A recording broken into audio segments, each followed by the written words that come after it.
of times I have people tell me things like, well, Tony, you're successful in your life because, after all, you're so motivated. I'm just lazy. I tell people, you're not lazy. You just have infinite goals. What we want to do here is get some goals that'll drive you, some goals that got some power behind them. And the way to do that, realize that right now you're about to create a real future that can make a major difference for you. That right now you're not just writing words down on a page, that even though you don't know how this is going to happen yet, that if you get something that you really want and you make it strong enough and you find strong enough reasons, you will find a way. I've done goal-setting workshops like this and seminars for years. And what's amazing is the kinds of results that people generate. I remember where a woman stood up and said, I want to set a major set of financial goals, and that's part of what we're going to do in this workshop.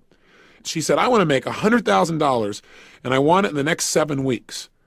The challenge I had when she said this was, hey, wait a second. 7 weeks is too short a period of time. This woman's never made over $30,000 in a year in personal income. How in the heck is she going to make $100,000, especially when she has no plan? Now, while on the one hand, I'm not supportive of just setting goals arbitrarily like that, on the other hand, who am I to say what you're really capable of or not capable of? I think it's true that sometimes people set up goals that aren't realistic, meaning they really have no clue how it can be pulled off. But I also know that there's tremendous power if you get committed enough. And so as I started to tell this woman, well, maybe you ought to relook at your goal, she was so strong about it that I decided to just let her keep it. Who am I to stand in her way? And a good thing I didn't.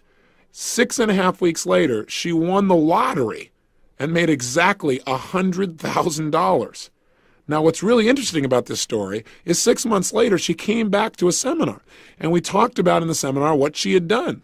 She set another goal that within 6 months this time, it wasn't quite as urgent, she'd make $150,000. Well, she made $200,000 again through a lottery.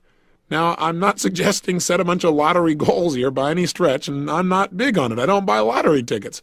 But I just want you to realize there may be a level of understanding about how to manifest goals that's beyond what you or I consciously understand. And this woman certainly was pretty good at it. She's not the only person.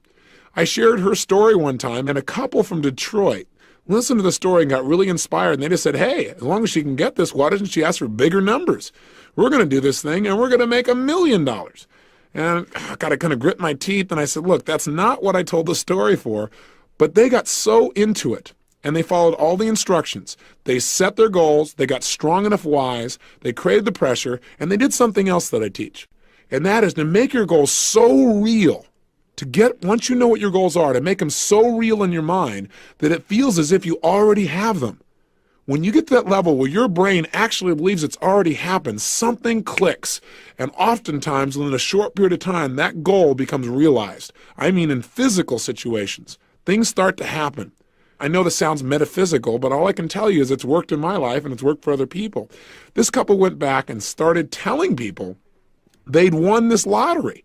And I kind of, quite honestly, got a little upset. They said, look, you said make it real. It's so real for us now. I mean, we have a hard time distinguishing. And sure enough, they did not win the lottery 2 times in a row. But the third time they won, and they won over $1 million. Their story's pretty legendary in our alumni group in the Detroit area, and in fact, across the country.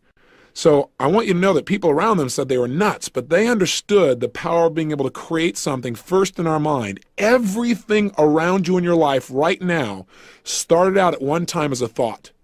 I mean, think about it. What are some things that you have in your life right now? Some relationships, some people, some skills, some beliefs, maybe a job that once was nothing but a goal. You're in that same moment now of creation.